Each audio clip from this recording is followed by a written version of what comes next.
Un atkal mūsu kājiņas, jauši vai nejauši, mūs atvedušas uz jauno, atjaunoto, par jaunu būvēto Rīgas motoru muzeju. Rīgas motoru muzeja apskatāmie eksponāti nav tikai spēkarti, kuri stāv ekspozīcijā nekustīgi un atgādina par tiem laikiem, kas kādreiz bijuši. Senie spēkarti ir kustībā, tos var redzēt braucam dažādos salidojumos, pasākumos. Tā kā nevarētu teikt, ka tie ir tikai braucamrīki, kuri nekad nerūc vai nedarbojās. Bez spēkartiem, kuri ir eksponēti muzejā, pārstāvot 20. 30. gadus Rīgas motoru muzeja ekspozīcijā, ir arī redzami padomju laika spēkarti. Šajā gadījumā mēs runājam tieši par RAF autobusiem. Kāpēc viņi ir motoru muzejā? Protams, tā ir Latvijas autobūve. Jāsaka, viena no pēdējām Latvijas autobūves lapusēm, ja mēs neskaitam Andri Dami būvētos elektroautomobīļus un Oskaru.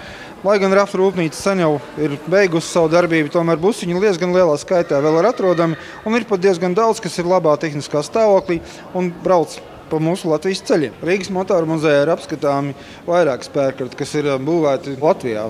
Viens no slavenākajiem spēkartiem tas ir Russo Balti, kādu esam palikuši pasaulē, tikai 2 eksemplāri. Viens civilā versijā atrodams ir Maskavā, Politehniskajā muzejā, un otrs šeit, Rīgas motoru muzeja ekspozīcijā. Tomēr tie nav vienīgie spēkarti, kādi ir redzami Rīgas motoru muzejā, kuru būvniecība saistām ir ar Latviju. Arī Ford Vairogs automobīļi, kas ir apskatāmi Rīgas motoru muzejā. Pavisam apskatāmi 2 Ford Vairogs ražojumi, tātad V8 lielais Ford Vairogs automobils, kā arī Ford Junior mazais automobils. Ja Ford Vairogs V8 modelis, Ford Vairoga lielākais automobils ir apskatāms gan Rīgas motoru muzejā, gan arī vienā otrā privāta kolekcijā, tad mazais Junior šī ir vienīgais automobīļu eksemplārs, kurš saglabājies un redzams mūsu ekspozīcijā. Kā jau minēju, Rīgas motoru muzeja ekspozīcijā ir vairāk ar Latvijas autobūvu saistīti eksemplāri, gan Russo Balts, gan Ford Vairogs, par kuriem tikko stāstīju, tā arī diezgan plaši pārstāvēta RAF rūpnīcas automobīļi.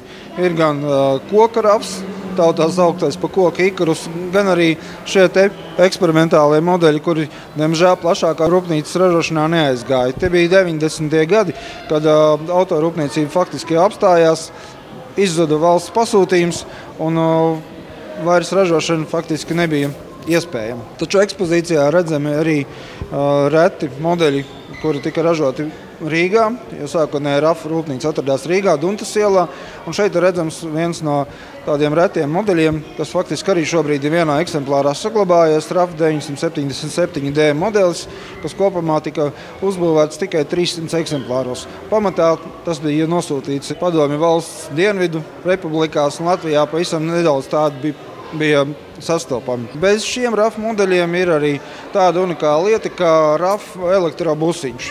Arī tādus nelielā skaitā RAF rūpnīca jau ražoja 70. gada beigās, 80. gados, un viens diezgan interesantā veidā tika eksponēts arī Rīgas motoru muzejā.